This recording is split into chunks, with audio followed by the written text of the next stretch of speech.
사람들이 모이는 곳에는 떠도는 이야기들이 많습니다. 좋은 이야기, 나쁜 이야기, 지어낸 이야기, 부풀려진 이야기 등등 여러 소문이 나돕니다. 국가라고 하는 큰 집단에서부터 가장 작은 행정 단위인 통반에 이르기까지 사람들이 모인 곳에는 여러 가지 이야기들이 만들어집니다. 교회도 예외는 아닙니다. 교회에도 여러 소문이 돌아다닙니다. 출처도 모르고 진위 여부도 가려지지 않는 많은 말들이 진실인 양 여기저기를 떠돕니다. 한 10년 전쯤에 미국에서 이민 목회를 하시는 목사님의 칼럼을 읽었습니다. 이 칼럼을 쓴 목사님은 지금은 온누리교회를 담임하고 있는 이재훈 목사님입니다. 그러니까 이재훈 목사님이 온누리교회 부목사로 있다가 유학 겸 미국으로 가서 한인교회를 했는데요. 그때에 있었던 일들을 적어놓은 칼럼입니다. 이제 한국 교회도 소문이 많은데 이민교회는 더 많습니다. 이제 어떤 구성 자체가 그렇기 때문에 여러 이야기들이 교회에 떠돌았다는 겁니다. 그래서 이재훈 목사님이 소문 실명제를 했대요. 금융 실명제는 뭔지 다 아시잖아요. 그거하고 비슷하게 소문 실명제를 했다는 겁니다. 그러니까 말들이 있을 때에 이거 누가 한 이야기지? 그 실명을 거론하라는 거예요. 그 사람에 대해서 얘기할 때 그 얘기를 누구한테서 들었는지, 누구한테서 전해받았는지 실명을 밝히라는 거예요.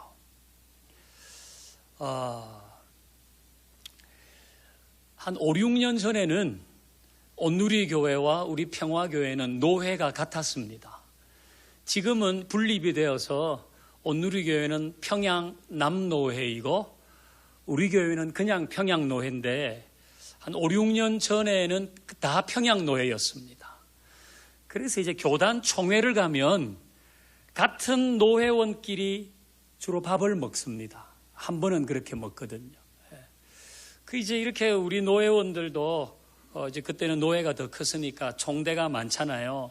그러면 그렇게 단체 손님이 식당 가면 어떻게 해요? 테이블별로 차곡차곡 채워서 앉잖아요. 여기 한 분 더 오세요. 여기 두 분 더 오세요. 이제 그렇게 앉았어요. 그러다 보니까 그 이재훈 목사님, 그분이 그때는 온누리교회 담임으로 왔을 때거든요. 이제 같은 테이블에서 밥을 먹게 됐어요. 제가 물었습니다. 제가 좀 오래전에 목사님이 쓴 칼럼을 봤는데요. 그 소문 실명제를 하셨다고 했는데 효과가 있었습니까? 효과가 있었다 그랬어요.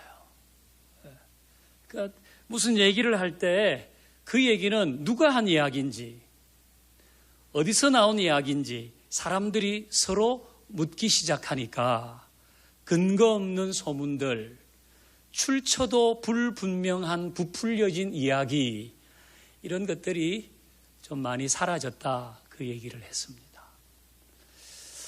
근데 그때 그분의 표정이 그렇게 와, 내가 아이디어를 내서 이런 걸 했다, 이런 표정이 아니었어요.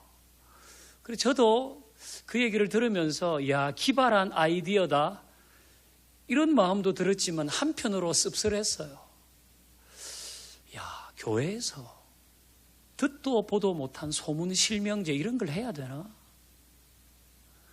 이 교회는 주님의 몸인데 이 교회 안에서 근거 없이 떠도는 이야기들이 부정할 수 없이 많이 있다는 방증 아닌가? 그런 생각을 하니까 저도 좀 씁쓸했습니다.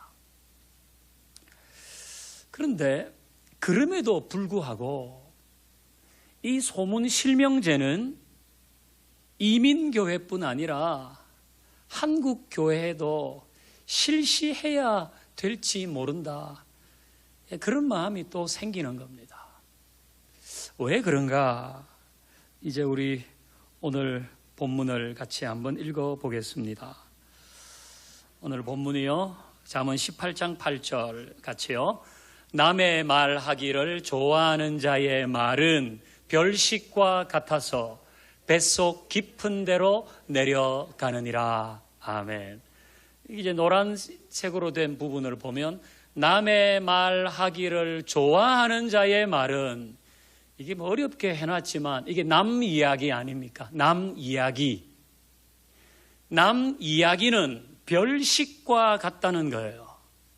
군대 생활하면서 특식을 먹어봤습니다. 엄청 맛있죠. 남 얘기는 맛있다는 거예요. 남의 얘기는 별식과 같아요. 재미있어요. 이야기 중에 제일 재미있는 이야기가 남 이야기 아닙니까? 아닌 것처럼 하시지만 우리는 다 알아요. 남 이야기가 얼마나 재미있는지. 별식과 같아요. 그래서 많이 해요. 남 이야기가 재미있어서 그렇습니다. 문제는 이게 남 이야기라는 거예요. 그러니까 정확성이 떨어져요. 내 이야기면, 내 이야기를 내가 하면 그래도 정확한데, 내 이야기를 남이 하니까 이게 정확성이 떨어지는 겁니다. 남 이야기이다 보니까 전달자의 상상과 감정이 들어갑니다. 그래서 부풀려지거나 왜곡됩니다. 자, A라는 부부가 있다고 하십시다. 이 A라는 부부가 저기 신호등 앞에서 약간 소리를 왜 그래 뭐 이렇게 좀 다투었다고 하십시다. 근데 그걸 B 집사님이 먼 곳에서 봤어요. 이 B 집사님이 C 권사님에게 그 얘기를 전합니다. C 권사님이 D 집사님에게 또 그 이야기를 전합니다. A, B, C, D, E.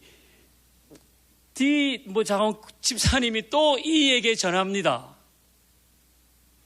이렇게 전달되는 과정에서 팩트는 사라지고 좀 다투었다가 대판 싸웠다로 바뀌기도 합니다. 그리고 이 이야기를 전달하는 B, C, D, E 중에 이 A 부부와 평소에 사이가 좀 안 좋은 사람이 있다면 그 이야기를 더 과장할 수도 있습니다. 그게 양념을 뿌리는 거예요. 더 재미있게 하려고. 그래서 부풀려지면 이게 조금 다투었는데, 이야, 이혼 서류에 도장을 찍는데, 안 찍는데, 어쩌고 저쩌고. 이렇게 이야기가 만들어집니다. 자, 본문을 다시 보십시다. 같이 읽어요. 시작. 남의 말하기를 좋아하는 자의 말은 별식과 같아서 뱃속 깊은 데로 내려가느니라. 아멘. 자, 뱃속 깊은 데로 내려간대요. 소화가 잘 된다는 이야기일까요? 이 말은 그 사람의 마음속 깊은 곳에 아픔을 준다, 이런 얘기입니다. 이 남의 이야기가 결국은 부풀려지거나 왜곡될 때 그 당사자의 마음 깊은 곳을 파고드는 아픔이 된다는 거예요. 몽골 속담에 칼의 상처는 아물어도 말의 상처는 아물지 않는다라는 게 있습니다. 아, 역시 그렇구나. 우리 다 수긍할 수 있는 이야기입니다. 누구한테 따귀를 한 대 맞으면요, 좀 벌겋게 올라오다가도 조금 있으면 가라앉고 한 1년 정도 지나면 길어도 그 슬슬 잊어먹거든요. 근데 말의 상처를 받으면 10년도 가요. 10년만 갑니까? 더 가기도 하거든요. 그래서 이게 남의 이야기인데 그 남의 이야기를 내가 전달하는 과정에서 내 감정을 넣고 양념을 뿌리고 내 상상을 거기에서 넣어서 전달하게 되면 그게 결국은 돌고 돌아서 당사자의 귀에도 들어갑니다. 그럼 그게 큰 아픔이 된다는 거예요. 우리는 남의 이야기를 해보기도 했습니다. 그리고 남 이야기, 남들이 하는 나에 대한 이야기가 돌고 돌아 내 귀에 들리는 이야기를 들었을 때도 있습니다. 여러분은 어떠셨습니까? 우리는 앞으로 이 남 이야기를 할 때 어떻게 해야 될까요? 이게 말을 안 하고 살 수 없지 않아요? 또 남 얘기를 안 할 수도 없잖아요. 우리는 이 남 얘기를 어떻게 하면 될까요? 세계적인 랍비이자 율법학자인 조셉 텔루슈킨이 힘이 되는 말, 독이 되는 말이란 책을 썼습니다. 책 제목 그대로예요. 말은 힘이 되기도 하고 독이 되기도 한다. 그런 내용인데 이 책이 주는 가장 큰 메시지는 뭔가? 설교 노트 2번 타이틀을 읽어보십시다. 자, 같이요. 시작. 남 이야기, 당사자 앞에서 못할 말이면 뒤에서도 하지 말라. 예. 이게 이 책이 주는 가장 큰 메시지예요. 남 이야기는 당사자 앞에서 못할 이야기면 뒤에서 하면 안 된다는 거예요. 자, A라는 사람에 대해서 이야기를 해요.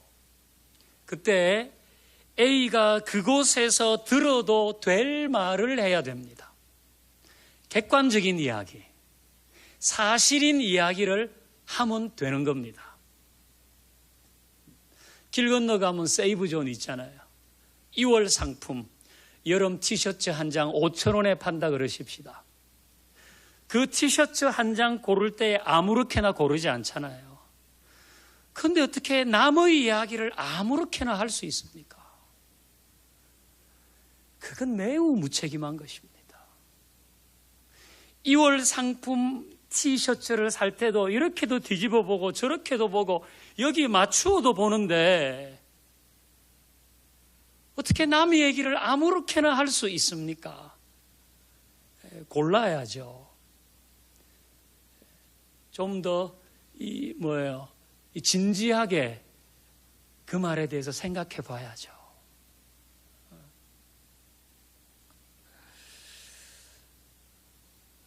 A에 대해서 이야기할 때 A가 거기 있다고 생각해야 돼요. 그래야 양념을 안 쳐요. 그래야 자기 감정과 상상과 카더라가 들어가지 않아요. 여러분, 카더라 뭔지 아시잖아요. 뭐라고 카더라. 이렇다고 카더라. 아니면 말고.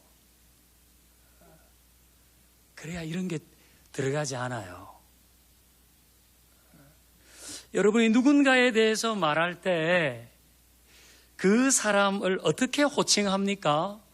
우리가 교회니까 목사님이, 장로님이, 권사님이, 집사님이 이렇게 호칭할 수 있죠.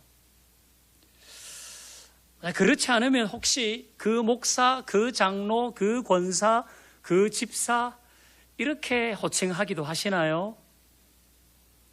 아니면 아예 애 이름 부르듯이 이름을 부르지는 않습니까? 아니면 그 인간 막 이렇게 한다든지 아니면 막 물건처럼 그거 저거 이렇게 한다든지 아니면 제가 설교 시간에 인용할 수 없는 표현을 쓴다든지 혹시 그렇게 하지 않습니까? 그 당사자가 거기에 있어도 사용할 수 있는 호칭을 쓰셔야 됩니다. 그 사람이 그 자리에 있다고 해도 쓸 수 있는 호칭을 사용해야 합니다. 언제나 남의 얘기를 할 때는 당사자 앞에서 못할 말이라면 뒤에서도 하지 않겠다. 이 마음이 꼭 있어야 하는 겁니다.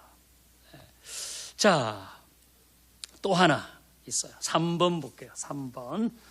또 남 이야기할 때 어떻게 해야 되나? 같이 읽어요. 시작. 남 이야기. 모르는 문제에 대해서는 입을 다물라. 이전에 무슨 여인 천하인가 있었잖아요. 그 입 다물라. 그러니까 남 이야기할 때에 모르는 이야기에 대해서는 입을 다물면 됩니다. 예를 들어서 누군가의 아픔에 대해서 말할 때는 더 그래야 됩니다. 만약에 장애를 안고 태어난 아이 때문에 힘들어하는 어머니가 있다고 하십시다. 그 어머니에게 하나님께서 그 아이를 주신 뜻이 있다 없다 이런 설명 안 해도 됩니다. 여러분이 압니까?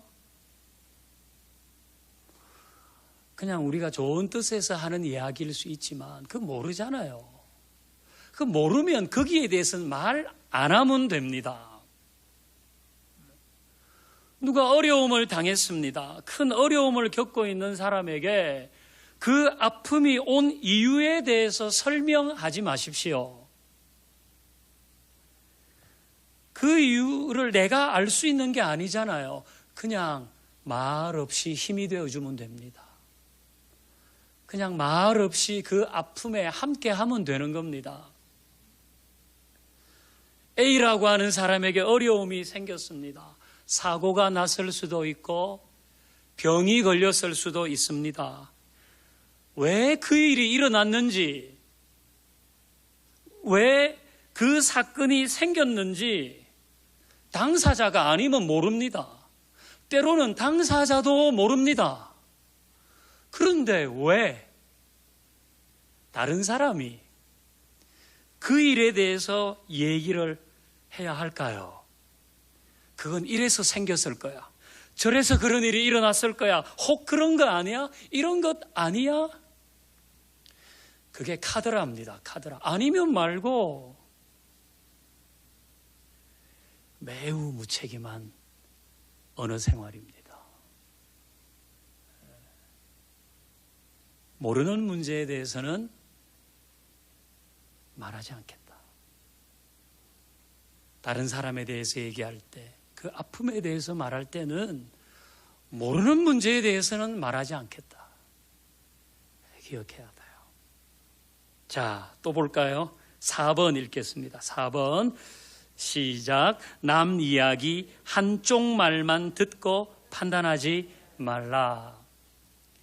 한쪽 말만 듣고 판단하면 안 됩니다.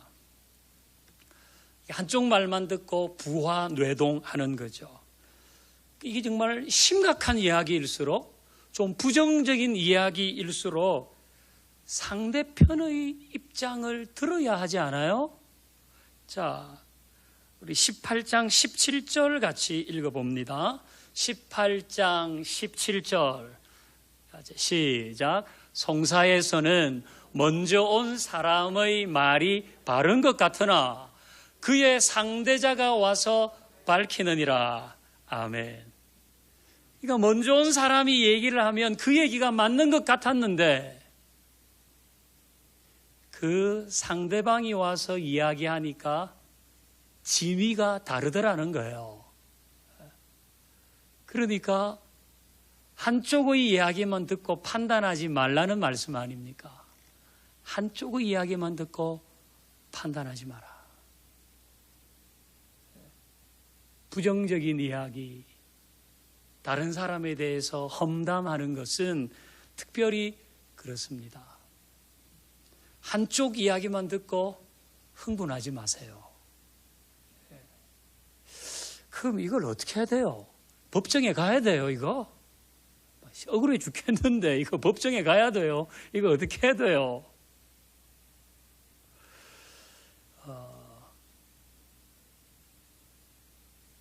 꼭 저에 대해서 궁금한 게 있으면 저한테 오셔도 돼요. 예.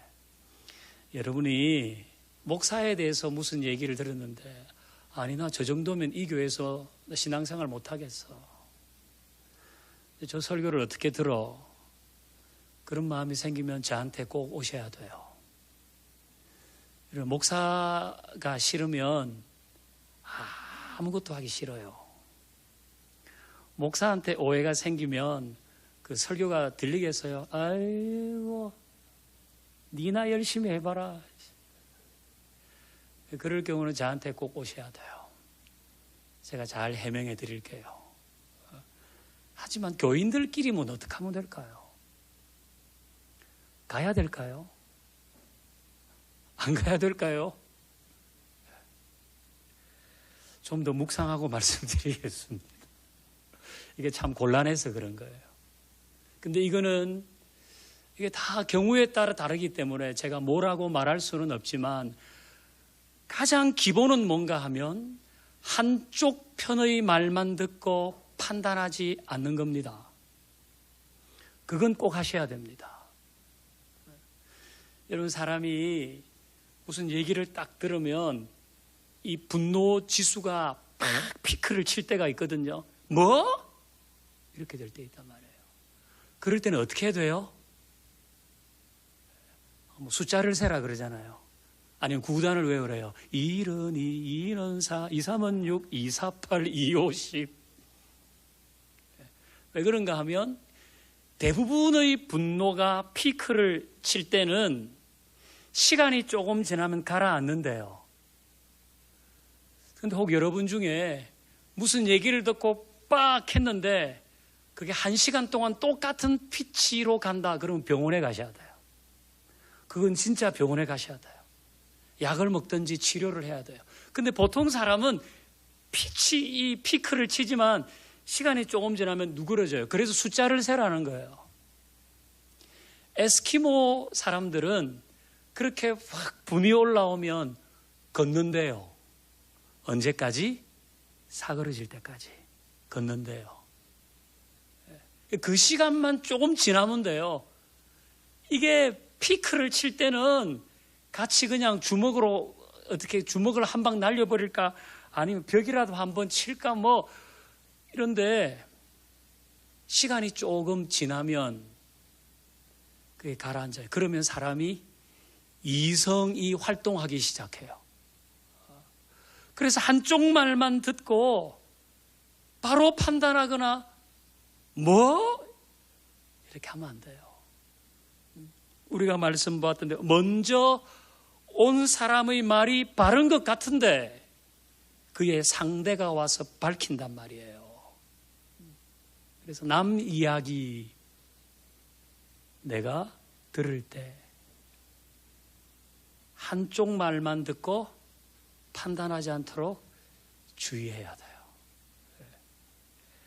마지막 5번 같이 읽어봐요. 5번 같이요. 시작. 남 이야기 꼭 옮길 필요가 있는 말인지 생각하라. 예. 이게 꼭 옮길 필요가 있는 말인지 생각해 보면 판단할 수 있습니다. 그냥 우와 빅뉴스야 이러면 판단이 되지 않고요. 야 이게 내 꼭 이게 전할 필요가 있는 말이야 이런 얘기를. 그래서 이건 전할 필요가 없겠다. 그러면 자기에게서 끊으면 돼요.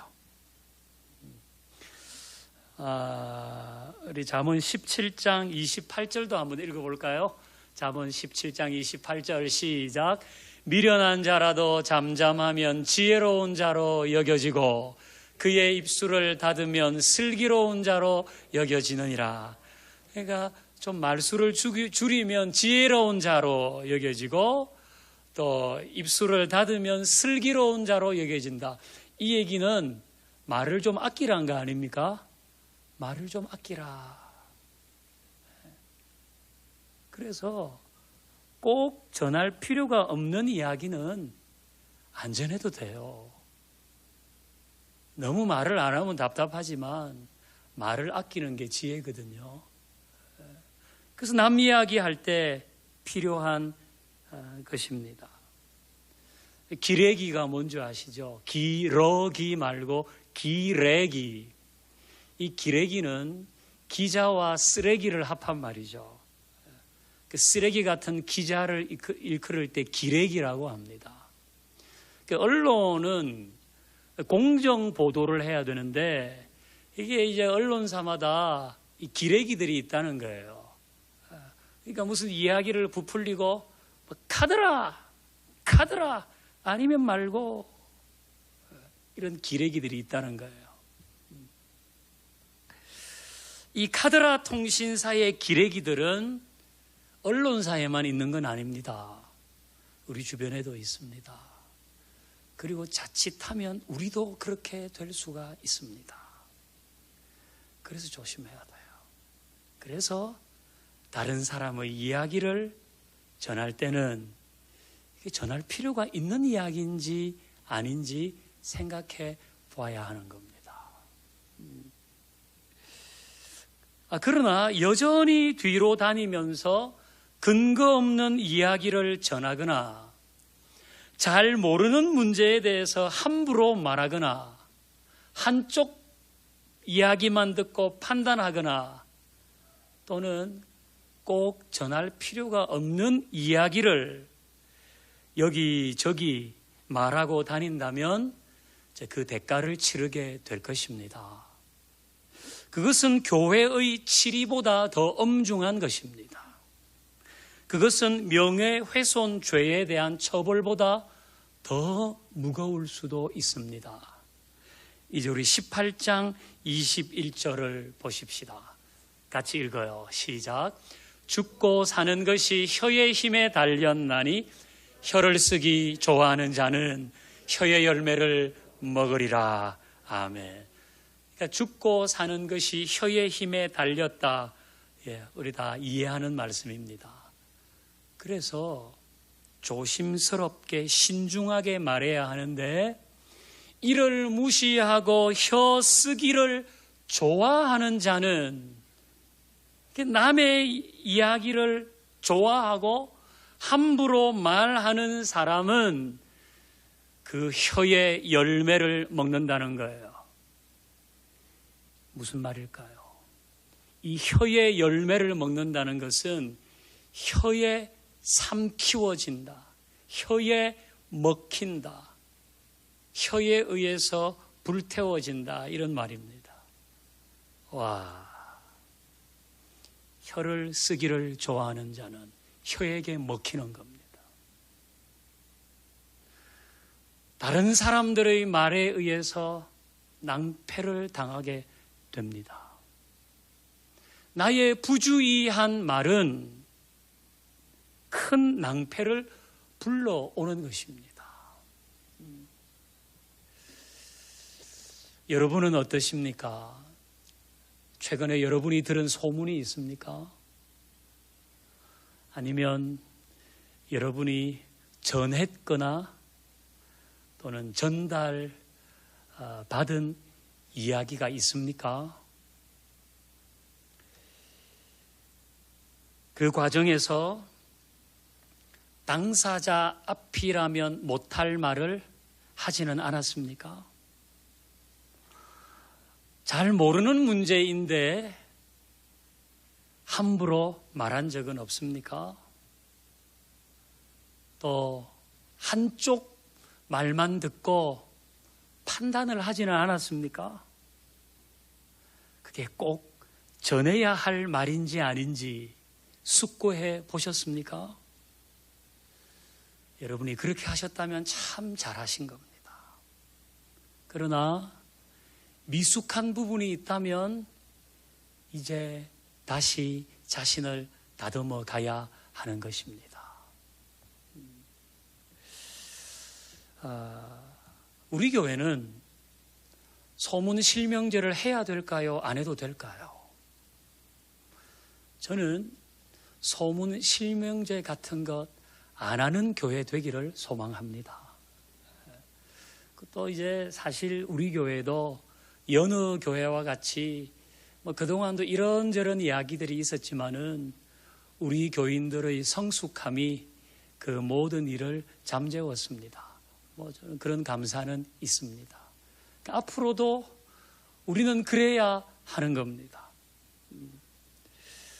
오늘 설교 제목이 이거 아닙니까? 힘나게 하는 말, 힘들게 하는 말. 제가 설교 제목을 이렇게 한 이유는 힘나게 하는 말은 느려가고 힘들게 하는 말은 줄여가자는 것입니다.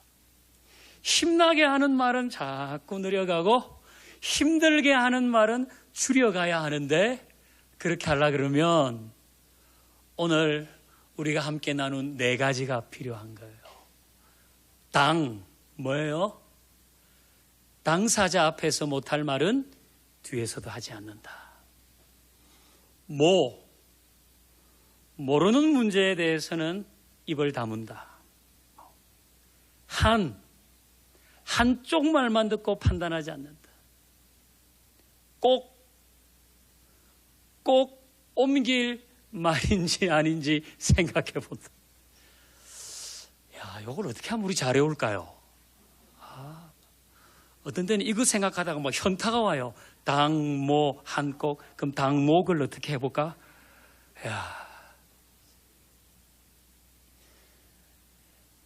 제가 지어서 여러분에게 알려드린 이야기들이 몇 개 있어요. 비호방인, 무존단말 아시죠? 비방 대신 요청, 방어 대신 인정하고 무시 대신 존중하고 담쌓지 말고 말하자. 그게 비호방인, 무존단말 아닙니까? 그런데 누가 그랬나요? 우리 고상범 집사님이 했나요? 이 무존단말을 무좀양말이라고 했어요. 이게 외우기 쉽잖아요. 무좀양말 하면 무존단말. 무시하는 말 하지 말고 존중하고 담쌓지 말고 말하자 우리. 요거 오늘 제가 말씀드린 요거는 어떻게 하면 될까요?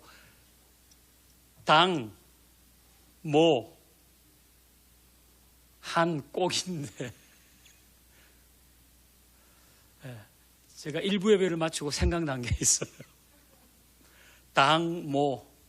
당모이는 한 번만 꼭 주자. 현타가 옵니다. 그래라도 우리는 이 남 이야기를 잘해야 돼요.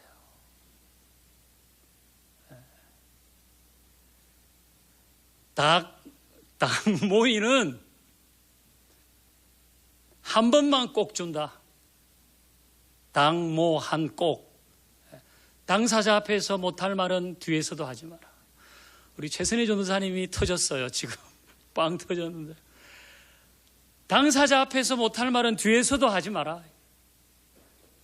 모르는 문제는 입을 다물어라. 한쪽 말만 듣고 판단하지 마라. 꼭 옮길 말인지 생각해보라. 당모 한고. 여러분, 우리 말 안 하고 어떻게 살아요? 말 안 하고 못 살잖아요. 그리고 참 남의 얘기는 왜 또 그렇게 흥미가 있는지 몰라요. 이게 우리의 딜레마거든요. 우리 이제 말도 해야 되고 남 이야기도 해야 되잖아요. 하지만 오늘 남의 이야기가 이 별식 같지만 그것은 뱃속 깊이 내려간다. 이 말씀을 잘 기억하고 당모 한꼭 우리 잘 새기십시다. 그래서 우리의 모든 언어 생활에서 힘나게 하는 말은 자꾸 느려가고 힘들게 하는 말은 줄여가는 그런 지혜가 여러분에게 있기를 주의 이름으로 축원합니다.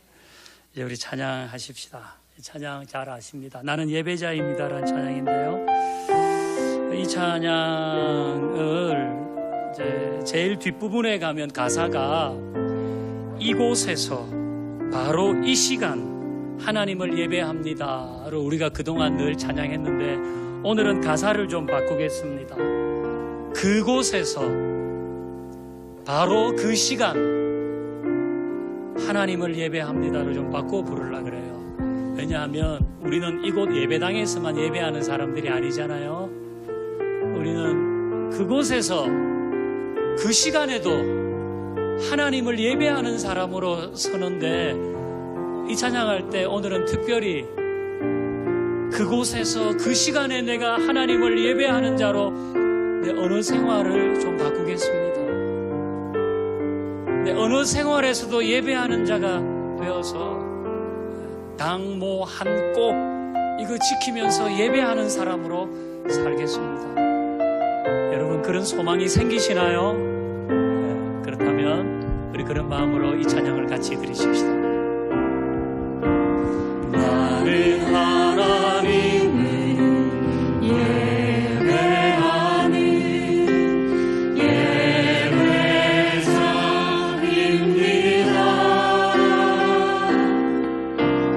내가 서 있는 곳 어디서나 하나님을 예배합니다.